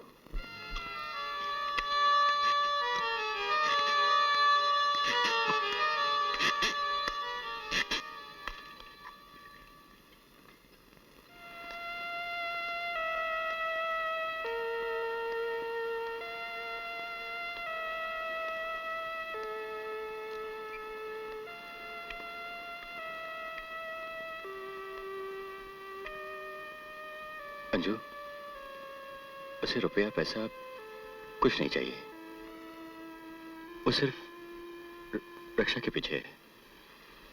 गौतम, वो बहुत चालाक आदमी है। वो अच्छी तरह जानता है कि रक्षा को हाथ भी लगाएगा तो पुलिस उसे फौरन गिरफ्तार कर लेगी। नहीं नहीं अंजू, वो गिरफ्तार नहीं होगा। क्या मतलब? कानून मर गया? पुलिस सो रही है क्या? अंजू देखो, अगर वो रक्षा को, मेरा मतलब है अगर वो अपने इरादे में पूरा हो भी जाए तो गिरफ्तार जरूर हो जाएगा, लेकिन वो अपना जुर्म कबूल तो नहीं करेगा। हमें उसे साबित करना पड़ेगा। तुम नहीं जानती अंजू कि अदालत में ऐसे ऐसे सवालों का जवाब देना पड़ता है जो तुम और हम बेडरूम के अंधेरे में ऐसी बातें बोलना और सुनना तक पसंद नहीं करते। वो अच्छी तरह जानता है, ना तो हम अदालत चाहेंगे और ना ही रक्षा उन सवालों का जवाब दे पाएगी। इसका मतलब है इस डर से मुक्ति पाने का कोई तरीका ही नहीं है। एक तरीका है,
मिसेस मेहरा बोल रही हैं आप?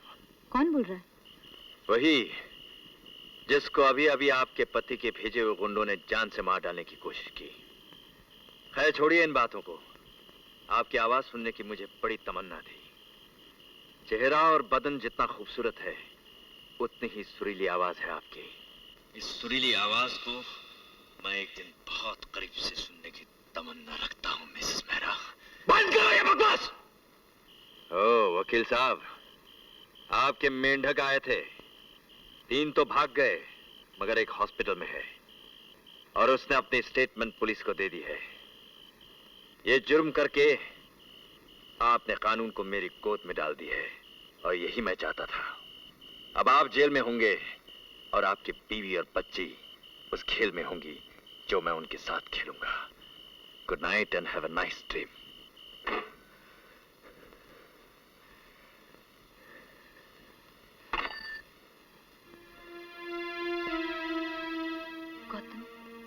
तुमने और क्या करता अंजू, इसके अलावा कोई चारा भी तो नहीं था।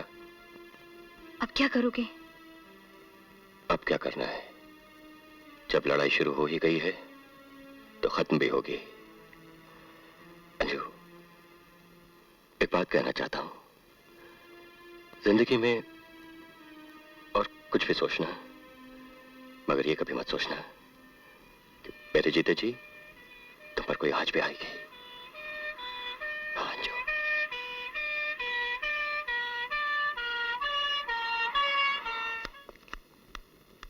साहब, कमिश्नर साहब आए। ठीक है।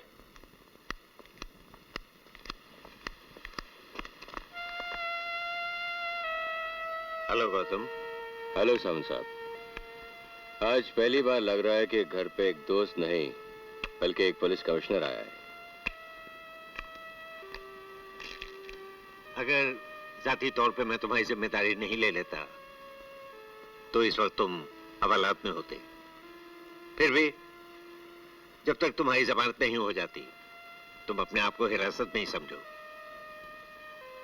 एक पुलिस कमिश्नर जो दोस्त भी है उसे और ज्यादा क्या उम्मीद की जा सकती है। बस एक मेहरबानी और चाहता हूं। एक दोस्त से या पुलिस कमिश्नर से? दोनों से। मैं चाहता हूं कि आप रघु को किसी बहाने 1 घंटे के लिए उलझाए रखिए ताकि मैं रक्षा और अंजू को बोट हाउस लेक तक छोड़ाऊं। गौतम, यहाँ तो फिर भी हम उनकी रक्षा कर सकते हैं। वो तो बिल्कुल सुनसान जगह है। रघु उन्हें वहां भी ढूंढ सकता है। ढूंढ तो सकता है लेकिन जब मैं चाहूंगा तब। तुम्हारे इरादे खतरनाक लगते हैं। ऐसा लगता है कानून से तुम्हारा विश्वास उठ गया है। कानून और कानून के रखवालों से मेरा विश्वास उठ चुका है और अगर मुझे किसी पर विश्वास है तो सिर्फ अपने आप पर। एक वकील के मुंह से ऐसे लफ्ज अच्छे नहीं लगते। पुलिस वाले जब एक मुजरिम को गिरफ्तार करते हैं तो तुम जैसे वकील कानून की नरमी का फायदा उठाकर उसे बचा लेते हैं, इसलिए कि तुम लोगों की नजरों में वो मुजरिम सिर्फ एक क्लाइंट होता है। क्लाइंट। कानून में अगर इस किस्म के उलझाव ना होते तो रघु जैसा बदमाश ना होता, और अगर होता तो हम उसे पनपने नहीं देते। खुराना, मैंने कुछ पॉइंट्स नोट किए। सुनो, प्लान ये है कि जैसे मैं 14 तारीख की सुबह महाबलेश्वर पहुंचूंगा तुम्हें टेलीफोन करूंगा। तुम सीधे मेरे घर जाना, वहां से एक बैग लेना और महाबलेश्वर बोट हाउस लेक के लिए रवाना हो जाना। ओके। राइट? डेफिनेटली रघु तुम्हें फॉलो करेगा। 15 तारीख को मुझे बॉम्बे कोर्ट में हाजिर होना है रघु वाले केस में। महाबलेश्वर से पुणे एयरपोर्ट का 3 घंटे का रास्ता है। रघु मेरा वहां भी पीछा करेगा। जब मैं काउंटर से बॉम्बे की टिकट खरीदूंगा तभी मैं 16 तारीख की वापसी की टिकट भी खरीद लूंगा। क्यों? रघु डेफिनेटली ये भी जानने की कोशिश करेगा कि मैं वापस कब आ रहा हूं और उसे ये खबर मिलेगी कि मैं दूसरे दिन यानी कि 16 तारीख की सुबह वापस आ रहा हूं। राइट? राइट। लेकिन मैं कोर्ट में अपना काम खत्म करके उसी शाम को अपनी गाड़ी से महाबलेश्वर पहुंच जाऊंगा। लेकिन ये तो तब मुमकिन है जब फैसला तुम्हारे हक में हो। वो तुम मुझ पे छोड़ दो खुराना। हाँ, जो मैंने तुम्हें काम बताया था वो हो गया? हाँ, मैंने जेल जाकर पता लगाया, तुम्हारा शक सही था। इसका मतलब है तुम अपनी बीवी और बेटी को बकरी की तरह पेड़ से बांध के मचान पे बैठो। अंजू पहले मेरी पूरी बात तो सुनो। उसकी कोशिश यही थी कि हम बर्दाश्त के हद से बाहर आकर कोई ऐसी गलती करें जो कानून के खिलाफ हो, और वही हुआ। हम उसके इरादे से वाकिफ हैं और अब हमारी यही कोशिश है कि उसको यकीन हो जाए कि आप और रक्षा बोट हाउस लेक पर अकेले हैं और वो अपना इरादा पूरा कर सकता है। सिर्फ इतना कि खुराना और मैं वहां छुपे होंगे और उसके इरादे को पूरा नहीं होने देंगे। लेकिन तब तक उसने वो गलती कर ली होगी जिससे तुम उसे गोली मार सकोगे, है ना? हाँ, अगर जरूरत पड़ी तो। लेकिन वो गोली एक मासूम की जान और इज्जत बचाने के लिए होगी, एक खतरनाक जानवर को रोकने के लिए होगी और कानून की तरफ से होगी।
घबराने की कोई बात नहीं। खुराना तुम्हारे साथ रहेगा और तुम्हारी देखभाल करेगा। और वैसे मैं पूरी कोशिश करूंगा कि गाड़ी लेकर शाम के 6 बजे तक यहाँ पहुंच जाऊं। और सुनो, जाने से पहले एक और काम करते जाओ। क्या? मुझे माफ करते जाओ। इतने दिन तुम मेरी और रक्षा की हिफाजत की फिक्र में थे और मैं तुमसे अलग होने की फिक्र में थी, तुमसे दूर जा रही थी।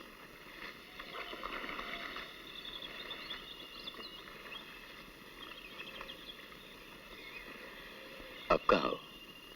दूर या पास? पास, और पास आने की इजाजत चाहती हूँ।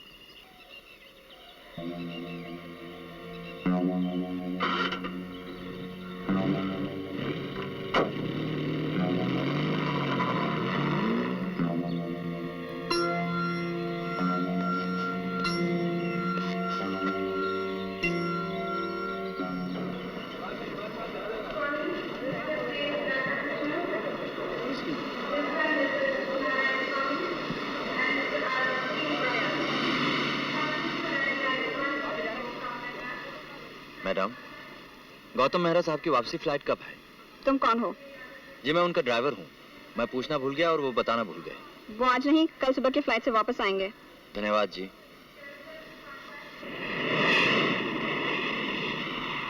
ऑनर, एक कानून जानने वाले का मुजरिमों के कटहरे में खड़ा होना इस बात का सबूत है कि कानून में बहुत सी कमजोरियां हैं।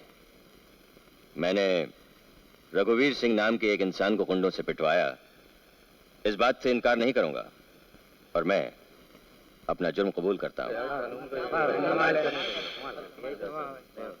मैं अदालत से अपनी सफाई के लिए 2 गवाह पेश करने की और उनसे पूछताछ करने की इजाजत चाहूंगा।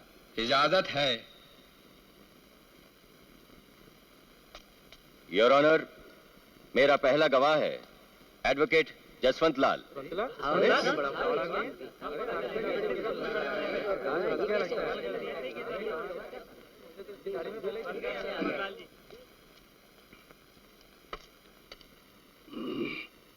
मैं कसम खाकर कहता हूं, जो कहूंगा सच कहूंगा, सच के सिवा कुछ नहीं कहूंगा।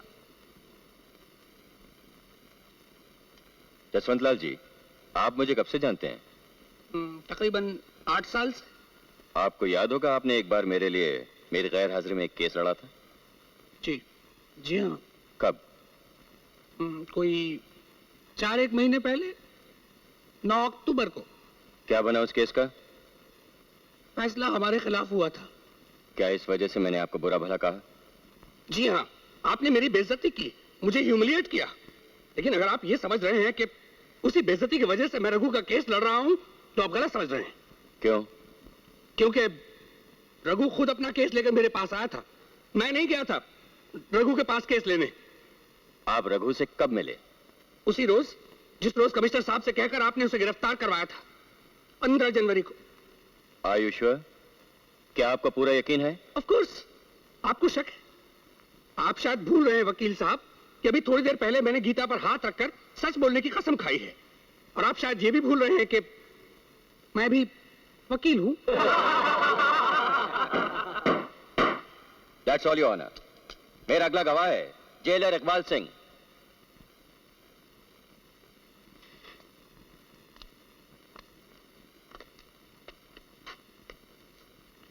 मैं जो कुछ कहूंगा सच सच कहूंगा, सच के सिवा कुछ नहीं कहूंगा। जेलर साहब, रघु जेल से कब छूटा? 30 दिसंबर को। आप इस आदमी को पहचानते हैं? जी हाँ। इसे आखिरी बार आपने कब देखा? 30 दिसंबर की सुबह। कहाँ? जेल में। क्या वो आदमी इस वक्त इस अदालत में है? जी हाँ। बताइए कौन है वो?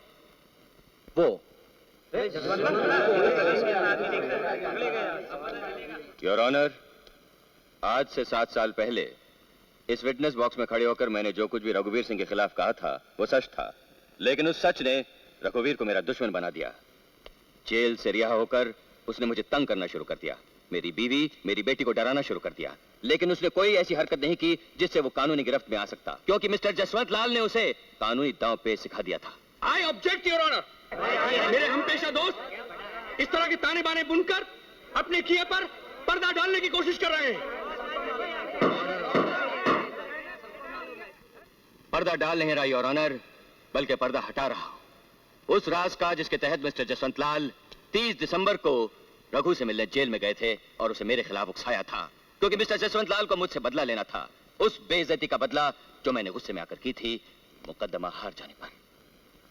योर ऑनर, जब मेरी बेटी, मेरी बीवी, दोनों की जान, दोनों की इज्जत खतरे में थी, तब कानून मेरे सामने एक ऐसे अंधे इंसान की तरह खड़ा था जो बिना किसी सहारे के चल नहीं सकता था, और मेरे पास उसे हरकत में लाने का, उसे चलाने का कोई सहारा नहीं था, कोई तरीका नहीं था। कानून मजबूर होकर अपनी जगह खड़ा रहा, लेकिन मैं उस मजबूरी को कबूल नहीं कर सका योर ऑनर, क्योंकि मेरे अंदर एक इंसान है, एक वकील है, और कानून के अंदर सिर्फ लफ्ज लफ्ज और लफ्ज हैं। एक वकील होकर मैंने कानून की हार तो बर्दाश्त कर ली, लेकिन अपनी हार बर्दाश्त नहीं कर सका योर ऑनर, क्योंकि जिन हालात ने मुझे यहां लाकर खड़ा कर दिया है, उन्हीं हालात ने कानून के सामने एक बहुत बड़ा सवाल खड़ा कर दिया है। क्या कानून जुर्म होने के बाद उसे साबित करने और सजा देने के लिए है? क्या हमारे पास ऐसा कोई तरीका नहीं कि हम जुर्म होने से पहले जुर्म करने वाले को, उसकी नीयत को, उसके इरादे को पहचान सकें, ताकि इंसानी जिंदगी को सजा नाम की हकीकत से हमेशा हमेशा के लिए मुक्ति मिल जाए? That's all, Your Honor.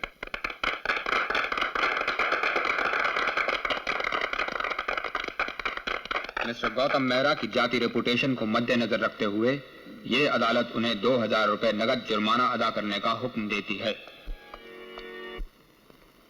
देखा गौतम, आत्मविश्वास में कितनी ताकत है। अगर तुम सब्र और धीरे से काम लेते तो क्या नहीं कर सकते थे। फिर भी मुझे कोई गम नहीं साहब साहब, अगर मुझे दोबारा कभी रघु जैसे हैवान के खिलाफ गवाही देनी पड़े तो मैं पीछे नहीं हटूंगा। जहां तक सच्चाई, इंसाफ और इंसानियत का सवाल है, मैं उसके लिए मर मिटने के लिए तैयार हूं।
मिसेस गौतम मेहरा,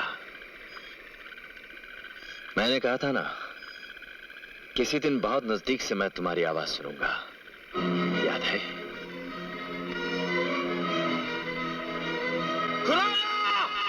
अंजू! रक्षा! जी पापा। मम्मी कहाँ है? मम्मी हाउसबोट में है।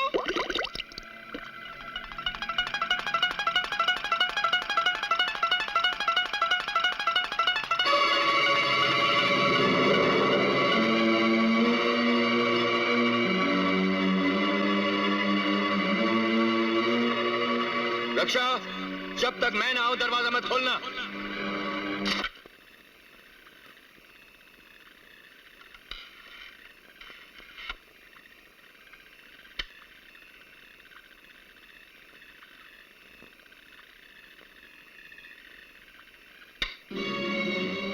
खबरदार, जो मुझे हाथ लगाया था, दूर रहो मुझसे।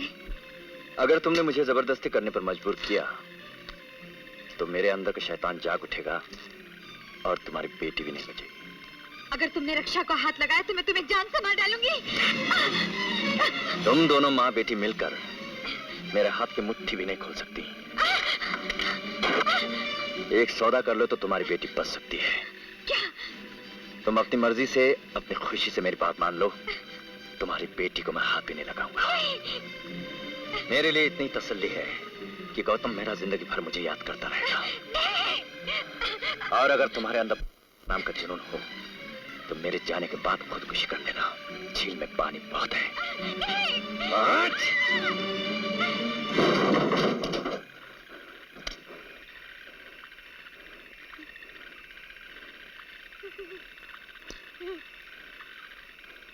अंजू, अंजू,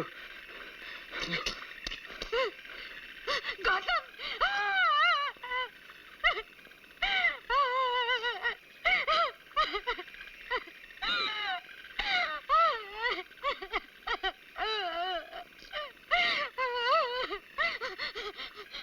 रक्षा, वो है तो ना, रक्षा के पीछे क्या? वो आ गया, वो आ गया, वो आ गया।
निशा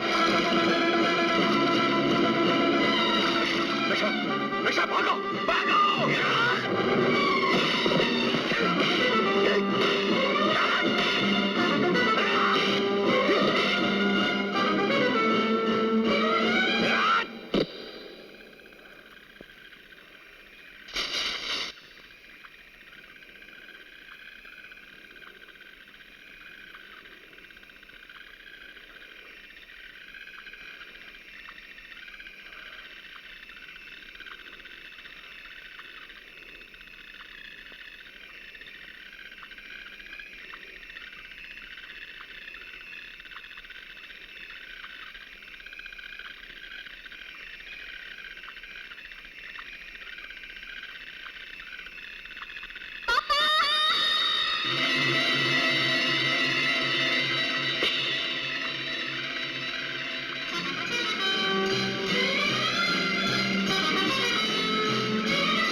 ये जीत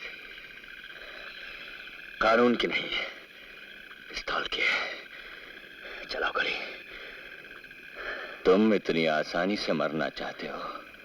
नहीं, मैं तुम्हें नहीं मारूंगा। मैं तुम्हें कानून के हवाले करूंगा, ताकि कानून तुम्हारी अच्छी तरह देखभाल कर सके, तुम्हारी खिदमत कर सके, ताकि तुम कभी जिंदगी में ये ना कह सको कि कानून क्या करेगा।